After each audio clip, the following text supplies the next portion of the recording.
This is I guess, the first lightning talk of this afternoon, so don't blink, it'll be quick. I want to just share my experience working on an open source project dealing with Post Quantum Cryptography. And I hope the story it's my story, it's my experience. I hope it's helpful to you, and I think it has applications beyond post-quantum. So let's get rolling. So this is kind of how I want to structure the talk. Basically, it's my story about getting involved in PQC and just some of the challenges. And again, hopefully it's not a framework, but I think it's a good mindset of how to approach and deal with this topic. So back in the mid-'70s, the blockbuster movie Jaws, that was the happening movie at the time, and it dealt with the story of the small town dealing with this massive shark that was plaguing the small town, and it was affecting jobs, it was affecting people's enjoyment of the summer, and the town leaders just needed this gone and wanted to deal with this. So the pivotal point of the story, in my mind, was when the lead biologist who was helping to hunt down the shark, they thought it was a large shark, but they didn't know how large it was until they had an encounter. The lead character, Matt Hooper, almost had a kiss by the shark. And then he had the famous line, "We're going to need a bigger boat." And so probably 3-4-ish years ago, when my manager, Jeff, we were sitting down talking about what is Cisco going to do about post-quantum cryptography. And that was kind of the feeling that we kind of left the meeting with, figuring out, we can't tackle this by ourselves. We're going to need a bigger boat. That bigger boat is the open source community. It is this community. To kind of help navigate, to help source, to help develop the solutions that would be needed. So so that's kind of the backdrop of the start of my experience walking into post-quantum crypto. I'm not a cryptographer, so researching what was going on, what was needed. Cisco needed a solution that was scalable. It needed a solution that met the requirements for government certifications. It needed to meet customer requirements. There's all this talk about CNSA 2.0, being able to sell equipment in the government space, because that was one of the driving requirements for us. The standards, NIST was midway through the competition, trying to select the next algorithms that would meet the need. There was the competition, there were entries, there were entrants that were being disqualified because they got broken. Again, there were different requirements from different agencies, BSI, common criteria. It was a mess. It was all this, seemingly disconnected requirements. And again, we had, we didn't have a comprehensive offering. There were different groups, different divisions within Cisco working on different pieces of it, whether it was firmware, attestation, networking algorithms for TLS, or data storage at rest for authentication and identity. So that was the backdrop.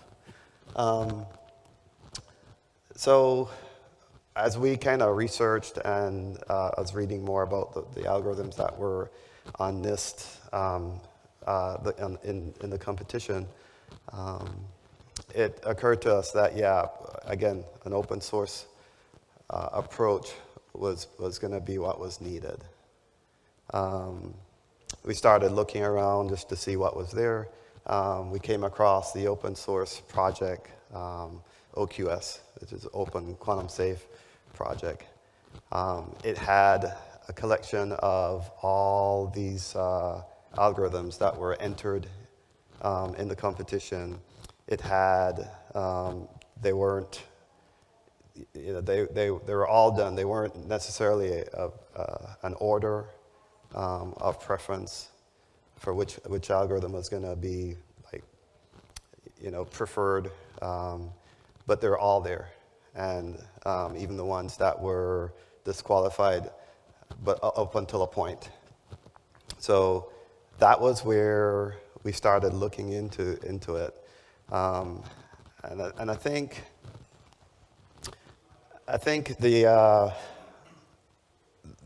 the question became, well, as we were looking into this, well, how these algorithms verified?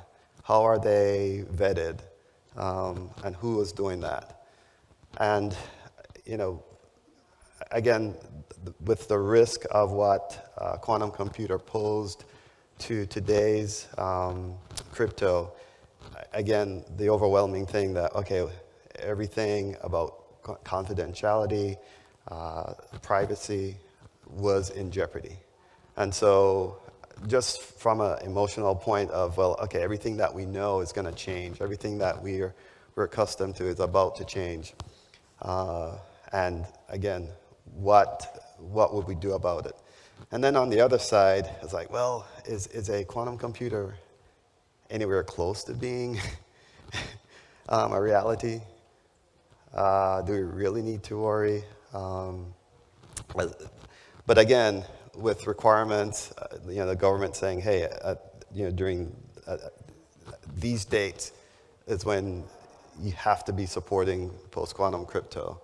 And so whether you believed a threat was imminent or close, didn't matter. You had these requirements that were kind of driving the decision and the need to move.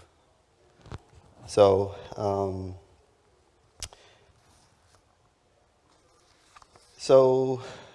again, we started looking at Open Quantum Safe project. We looked at OpenSSL. OpenSSL plans were not, they were not public.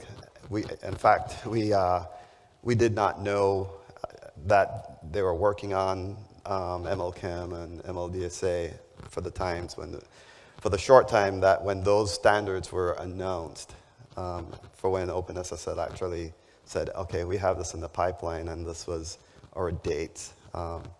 So we didn't have that, but again, the open source, the OpenSafe project was there. Secondarily,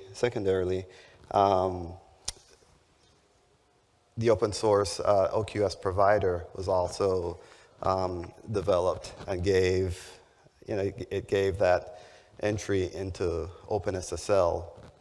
So it was easy to incorporate PQC algorithms into OpenSSL. So again, we kind of looked down that avenue. That was the direction. And then the next thing is we decided that, yeah, we wanted to not only consume from OQS, but we wanted to contribute. We wanted to participate in the development. We wanted to participate in the community and give back. And so the idea of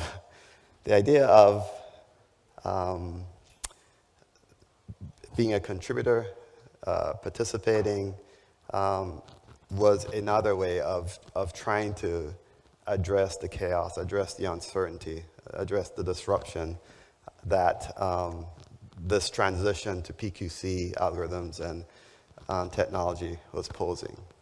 And so I think that's one of the key takeaways is, you know, any company could go off and put engineers to work on this, but you don't have the immediate collaboration, interop testing, the ideas, exchanging ideas, kind of prioritizing what works well. Even the idea of using hybrid algorithms as opposed to just straight, pure PQC algorithms for TLS, for example, and transitioning, you know, that way where you have kind of the best of both worlds of traditional crypto, hybrid, you know, blended with the PQ algorithms.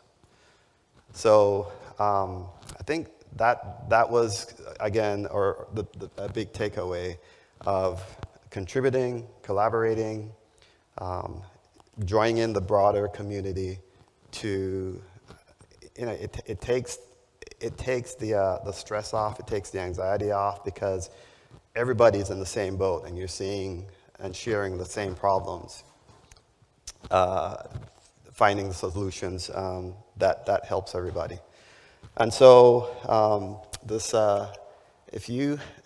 there are 3 QR codes that you might be interested in scanning. The Linux Foundation has the Post Quantum Alliance, Crypto Alliance, that OQS is now a member of. And this is a link to the Linux Foundation, PQC website. They have under there the PQC, the code package that have delivered versions of MLChem, close to delivering versions of MLDSA. The next one is OQS, libOQS. You'll find the library overview, links to GitHub from here. And then the third one is the code package again from the Linux Foundation. And the last thing, I want to have the date written down here. I think it's October 23rd. We'll have a community call to try and get, to introduce new contributors to the OQS provider. And it's a call to action. It's a call to get involved, discuss requirements and desired features. So that call's on October 23rd. And yeah, so this is one of the reasons why I think a lot of people don't contribute to open source projects. Is one, there's just feeling, okay, did they really want me? Do they really want help from me? And the answer is yeah, we want help, we want involvement. And the other reason, strangely enough, is that nobody asked. So here's my ask. Come help, come get involved, come to that community call meeting, and yeah, so that's it. And thank you for your attention. Back to the JAWS reference, the water is great. Jump on in.